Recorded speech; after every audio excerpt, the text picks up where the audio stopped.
Concorde, a sight and sound to stir a variety of emotions.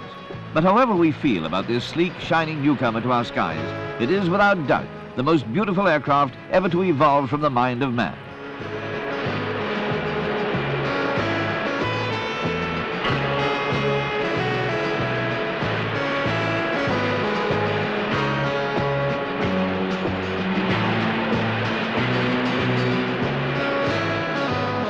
Barely 57 years after the pioneers Alcock and Brown conquered the Atlantic in 16 hours 12 minutes, the trails no longer head for new geographical horizons. Now the search is for speed, and speed is Anglo-French Concorde's reason for existence. By the time Concorde embarked on recent testing flights, it had convincingly proved itself in most airways of the world. But is Concorde, its detractors ask, a fun plane for a few rich businessmen paid for at crippling costs? Or is it, as its champions insist, a genuine milestone in aviation history?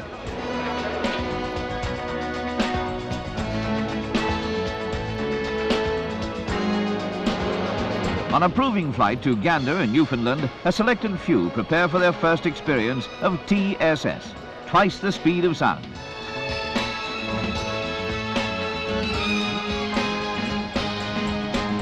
The famous Concorde nose, a trademark the British and French aircraft industries hope will be seen in increasing numbers throughout the world.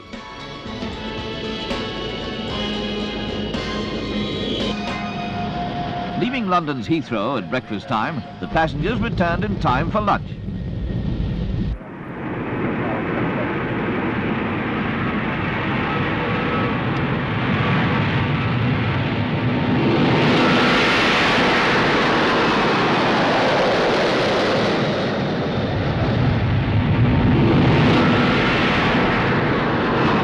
The flight deck, bewilderingly complex. But Concorde herself, stretching her wings, is like a beautiful swan.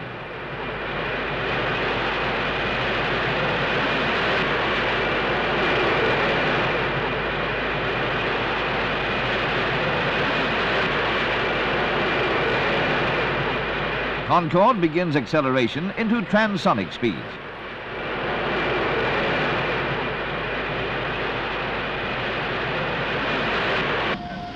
Approaching the speed of sound, Mach 1. I'd like to welcome you on board this Concorde flight to Gander.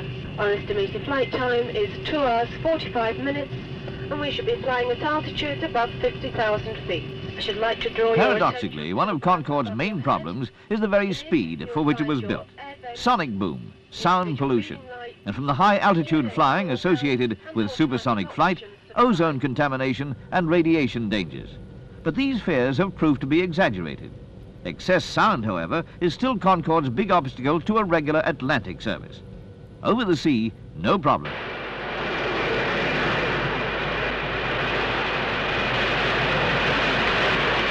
At a height of 55,000 feet, Mach 2, twice the speed of sound, 1,350 miles an hour.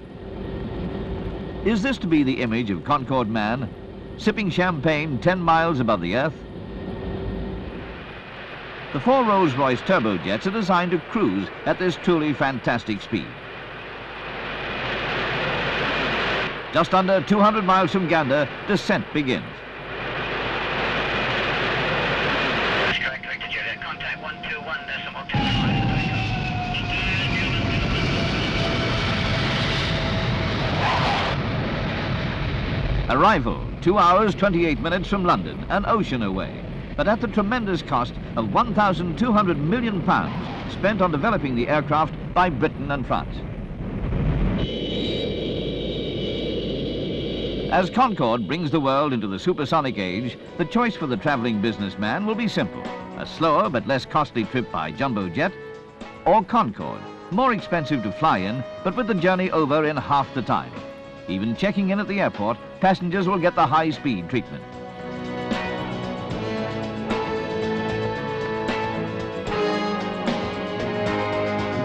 Back in London, the success of the flight is endorsed by Lord Boyd Carpenter, chairman of the Civil Aviation Authority, but he gives a certificate of airworthiness to Sir George Edwards, former chairman of the British Aircraft Corporation.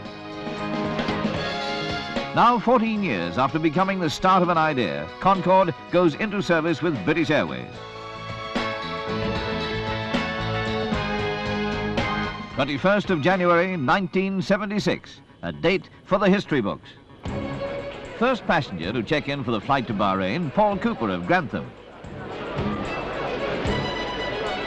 Dressed in supersonic style for the occasion, Bob Ingham. Also among the passengers, Group Captain Leonard Cheshire, Viscount Leathers, and a lucky lady who won a seat on Concorde in a lottery.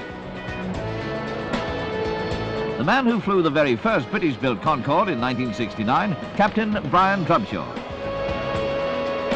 Wishing the flight well, Margaret Thatcher. Royal patronage was given by the Duke of Kent.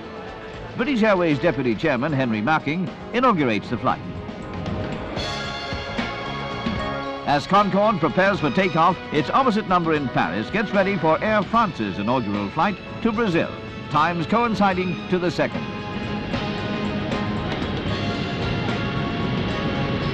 Flight BA 300 is underway. Pilot Norman Todd.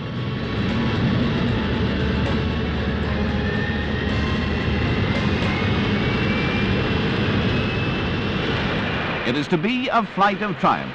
3,515 miles in 3 hours, 38 minutes. Concorde takes Britain and the world into the supersonic age.